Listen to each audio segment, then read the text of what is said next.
Hey there, you guys. Welcome back. Today we are going to be transplanting this, it's called a Primulina Keiko, but I don't believe that that's what it is. I was given this by Tina at Bloom Lovers, and I think it got mixed up in, I don't know, in the shuffle. So anyway, Keiko, I'll show you what Keiko's leaves are supposed to look like. Keiko is like a fishnet of variegation. Really, really cool. I do have some of those types, so maybe one of the ones that is something else is actually the Keiko, and then I'll see when they flower. The flowers kind of are a defining feature to these things. So, but I love this leaf. This leaf has a really nice glossy appearance, and I want to transplant this because what you'll notice with just nereids, African violets, Primulinas, many things. If even alocasias. If you have multiple plants growing from the same space, like this one, it's got all kinds of babies. There's two for sure, but there's a couple of smaller ones in there. They're all kind of competing for the same nutrients, so they do okay. They just don't do as well. They're not going to get as big. They're not going to be as robust. They're just in a little bit of competition. So if you space them out, if you separate them into their own pots, they're going to do so much better. They're also going to grow a little quicker and probably get to flowering a little bit sooner. So it's best to do this. This was grown from a leaf cutting, so that's why I have multiple plants in here. Generally, they will produce offsets, but mostly when you do them from leaf cuttings, you're going to get lots of babies. So it's best to separate them out. So anyway, let's just get down to it. I've got two 4-inch pots here. And I don't know whether you can see it, but I've labeled them. I've got the Primulina Keiko. I should have put a question mark after it so that I know. Well, I'll know because I really like this one. And I used my Brother label printer, and I find that those are really, really fantastic. If you don't have one, I do recommend it. Makes labeling pots really, really simple. I also like to, label my tags because I find that when I write on them with marker or pencil or whatever, they fade very quickly, and over time I don't have the patience. I end up throwing them away. But these ones are really, really good, and I also put these labels on those zinc metal plant stakes for outside, so all my hostas are labeled. Well, now since we moved, not so much. They got lost in the shuffle. So anyway, I ramble. We're gonna use just a basic all-purpose potting soil, just the same as I always use. I've got a big bin down here. It's just a peat-based soil with some perlite in it. You really want to use peat-based soil, something to buffer the pH to about 5, maybe 6, because these guys like to be a little more on the acidic side. So just keep that in mind. If you notice that your plants are doing a little bit poorly, and you've been watering them normally, but you're watering them with tap water. Tap water in my area tends to be around pH of 8. So if you're not using peat-based soil, the pH rises in the soil and causes them not to be able to uptake the nutrients the way that they should. So the peat moss actually regulates the pH. So every few years you'd have to repot for sure. But African violet growers recommend repotting every 6 months. I don't personally repot every 6 months. I don't have that sort of time. But and also I'm not into showing them. So if I was into showing them and I wanted them to be nicer, potentially I would do it more often. So let's get this thing out of the pot. Look at the root system on here. Is it going to show up well? I'm not 100% sure, but I can see it. It's a nice lacework of roots, and I'm going to use an X-Acto knife here. Actually, this doesn't have as many babies as I thought it was going to. I'm just going to tease this one apart. There's a little baby here. Oh. Don't worry if you break some roots. They are really resilient.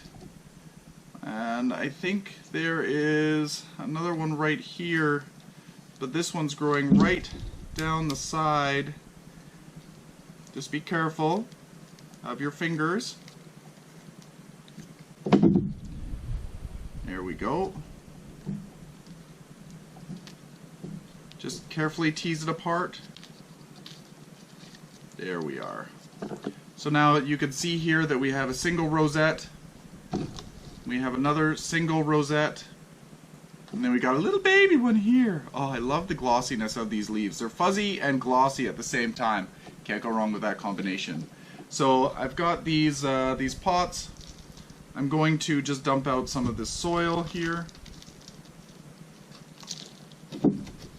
And I'm going to remove some of the old soil down the bottom. This will stimulate new root development. Now I need to add more soil. My goodness, can I make up my mind? Alright, so let's bring you over here a little bit. There we go. Add a little bit more soil. It's a little dark, I apologize. So I'm going to use a smaller pot. I usually use a pre-moistened soil when I plant these guys, so I don't have to water them in right away. African violets and primulinas and many of the other just nereids, they like to be watered from below. And if you do water from above, just make sure, well, watering in general, you should be using lukewarm water. It should never be cold water. It should never be hot water. You want it to be just room temperature, and they will like that. You try not to get water on the leaves, and if you do see pooling on the leaves, go ahead and just wipe it off with a paper towel. If it's just a little bit and it's in the morning, you've got good air circulation, it's probably not going to do anything wrong. Many people have complained that, Bill, you shouldn't say that. It'll be instant death for your plants. I've gotten water on the leaves many a time. Where you want to avoid it is right in the crown. You don't want water to stand in the crown. That will possibly cause crown rot really, really quickly. But what you might notice is if you water it and you have standing water on the leaves and the sun hits it, you're going to get black spots or brown spots where it's like a dead little round spot on the leaf, and that's basically the water turning into a little magnifying glass and burning the leaf. But there's so many other things that can happen, so it's always good not to let water stand on them. So there we go. I've got it right up to the crown. It's resting right at the surface of the soil, just like that. Easy peasy. After this video, I'm going to stick it in a little saucer filled with water, and I'm going to just let it drink up as much as it can. And I'll keep filling the saucer and sitting it in until it can't drink anymore, and then I will throw away any excess water. So let's do this one here. I think I need a little bit more soil in there as well. There we go. Just grab some more soil from down here. I have my tote of soil down on the floor. I usually have it on the ground or on the table beside me, but for whatever reason, I've decided not to do that today. Bill, you're changing your mind all over the place. This one, if you notice, I didn't take any of the roots off the bottom because this one had I had disturbed the roots more than enough. Let me see if I can get this here.